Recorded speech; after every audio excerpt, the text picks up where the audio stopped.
Erra Matti Dibbalu near Bheemili is a beautiful spot, but it tends to get dirty very quickly because there are many people using it for picnicking. The usual things, plastic bottles, liquor bottles, biryani packets, plenty of plastic. So a team of volunteers went there this morning, 6th of February, and what a wonderful job it was. Less than 3 hours it was done.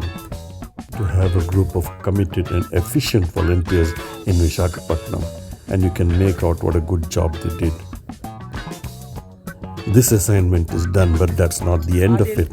It'll get dirty again. We'll have to get a gate made for the place, and we'll have to volunteer once again to get it clean. If you want to get involved, get in touch with us. The number is below.